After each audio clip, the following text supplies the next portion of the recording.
M के times news में आपका स्वागत है। मैं हूं एम के आजाद। आज बात होगी कि झारखंड के एक मंत्री संजय प्रसाद यादव, जो राष्ट्रीय जनता दल के एकमात्र मंत्री हैं, उनका धनबाद आगमन हुआ। बताया जाता है कि एक कार्यक्रम सरकारी था, लेकिन जिस तरह कार्यकर्ताओं का भीड़ यहां नजर आया तो किसी अंदाज से यह बिल्कुल नहीं लगा कि यह कोई सरकारी कार्यक्रम था, क्योंकि राष्ट्रीय जनता दल के ही लोग मौजूद नहीं थे, कांग्रेस के भी पदाधिकारी देखे गए।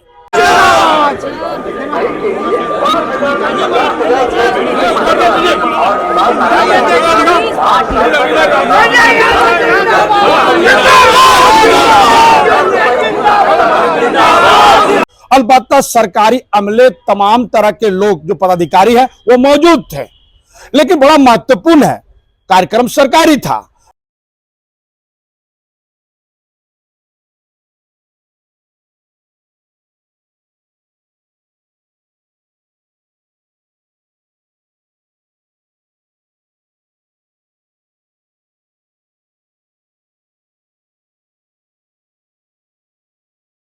लेकिन कार्यकर्ताओं का हुजूम जिस कदर सर चढ़कर बोल रहा था, यह बताया जा सकता,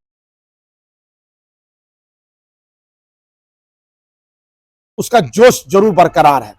लेकिन बड़ा महत्वपूर्ण है, जो सवाल पूछे गए थे मीडिया जगत में, उससे वो बचते हुए काफी नजर आए।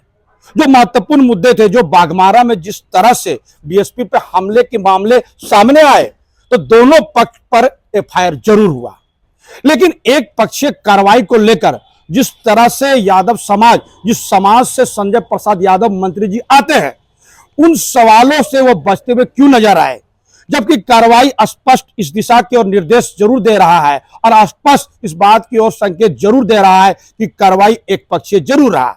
दूसरे पक्ष के सांसद चंद्र प्रकाश चौधरी, जो गिरिडीह के सांसद थे, बड़े आराम से वो धनबाद के उपायुक्त से मिलते हुए नजर आए। और तमाम चीजों के बीच जब एफआईआर में नाम है, तो पुलिस अभी तक पूछताछ करने के लिए उसके पास नहीं पहुंची, और यही सवाल यादव समाज की तरफ से लगातार उठाया जाने लगा था। तो समझा क्या जाए और बताया क्या जाए।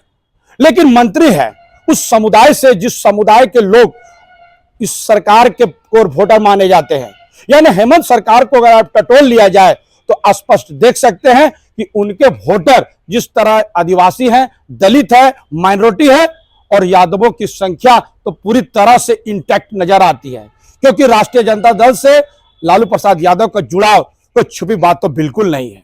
एमवाई समीकरण की बात बिहार से लेकर झारखंड में भी लालू प्रसाद यादव कहते हुए नजर आते हैं, तेजस्वी यादव कहते हुए नजर आते हैं।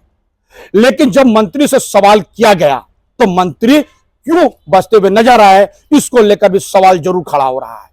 तो क्या यह मान लिया जाए कि मंत्री अभी सशक्त मंत्री बिल्कुल नहीं है, जिसकी पूरी तरह से बात हेमंत सरकार तक पहुंच जाए? अलबत्ता बातचीत के क्रम में जो बात सामने आए, आप वीडियो में देख लीजिएगा, लेकिन जो बात सामने आते नजर आती है उसको भी टटोलना बेहद जरूरी है। और मैंने उससे मुलाकात जरूर किया, लेकिन मंत्री जी ने साफ इनकार कर दिया कि मैं अकेले बाइट नहीं दूंगी। तो ये समझते चले जाएंगे बाइट नहीं दूंगा, ये सवाल खड़ा क्यों हो रहा है?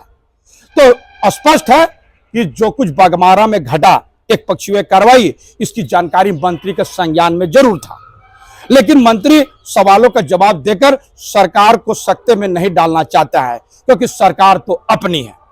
बड़ा महत्वपूर्ण है, वीडियो में देख लीजिए कि किस तरह जो युवा कांग्रेस के सचिव ऋषिकांत यादव क्या कर रहे हैं, उसके बचाव को भी आप टटोलते चले जाइए। तो ये अंत तक हमारे वीडियो में बने रहिएगा, तो सब कुछ देखते हुए नजर आएंगे। ऋषिकांत जी आज मंत्री आए थे, संजय यादव राष्ट्रीय जनता दल का एकमात्र मंत्री है, और वो धनबाद आए थे। तो धनबाद आने के समय में जो कार्यक्रम तय हुआ था, उसकी सूचना पूरी तरह से प्रसारित क्यों नहीं हुई थी? देखिए, सूचना प्रसारित थी, यहाँ तक कि एक कार्यकर्ताओं तक भी व्हाट्सएप, सोशल मीडिया के माध्यम से जानकारी दी गई थी कि माननीय झारखंड के श्रम उद्योग मंत्री संजय प्रसाद यादव जी का धनबाद आगमन हो रहा। ये सरकारी कार्यक्रम था, श्रम विभाग द्वारा हरी झंडी दिखाना था प्रवासी की समस्याओं को लेकर के, और इसके बाद यहाँ से मंत्री जी को पाकुड़ निकल जाना है। व्यस्ततम समय होते हुए भी मंत्री जी ने 1-1.5 घंटे का स्टॉपेज था, लेकिन अभी 3-4 घंटा यहाँ पर समय धनबाद के लोगों को, धनबाद की जनता, आम आवाम को देने का काम किया।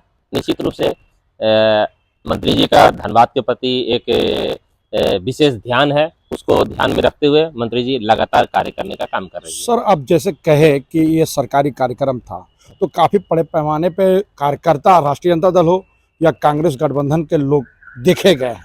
क्या करने आए थे जब कार्यक्रम सरकारी था? तो जैसे आप कह रहे हैं, तो उसमें कार्यकर्ता को क्या काम था? देखिए, कार्यकर्ताओं को जब मालूम होगा ये महागठबंधन के मंत्री है, ठीक है, इसमें कांग्रेस हो, राष्ट्रीय जनता दल हो, झारखंड मुक्ति मोर्चा हो, माले हो, इन सभी के सर्वोच्च नेता जो जिला के हैं वो यहाँ पर आए और मंत्री जी से विचार विमर्श हुआ।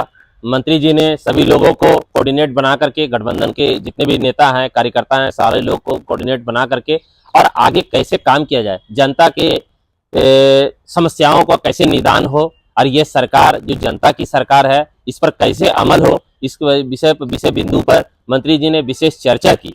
रहा बात सरकारी कार्यक्रम था, तो सरकारी कार्यक्रम होने के बाद भी मंत्री जी के प्रति जो लोगों का जुड़ाव है, जो सिंपैथी है और उनके बारे में जो लोग जानते हैं कि मंत्री जी ऊर्जावान मंत्री है। झारखंड में सभी मंत्री ऊर्जावान हैं, लेकिन विशेष ऊर्जावान मंत्री होने के नाते कार्यकर्ताओं का हुजूम था, जनसैलाब था और कार्यकर्ता मिलने आए और इन मिल करके बहुत खुशी हुए और एक एक कार्यकर्ताओं को मंत्री जी ने विशेष रूप से समय दिया और इससे कार्यकर्ताओं में गदगद थे कार्यकर्ता और काफी उत्साहित थे कार्यकर्ता। बताया जाता है कि मीडिया के गंभीर सवालों का उत्तर नहीं दिए, तो सवालों से मंत्री बच क्यों रहे हैं? जबकि संजय यादव के बारे में बताया जाता है कि मंत्री जी बेवाक हैं, तो सवाल के गंभीर सवालों से बचते हुए क्यों नजर आए?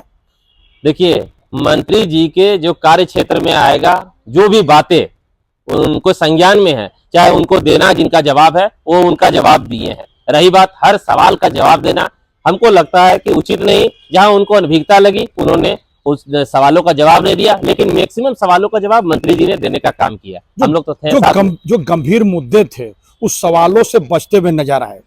अभी सुन लीजिए सर, सुन लीजिए, सवाल सुन लीजिएगा तब जवाब देना आपके लिए आसान होगा।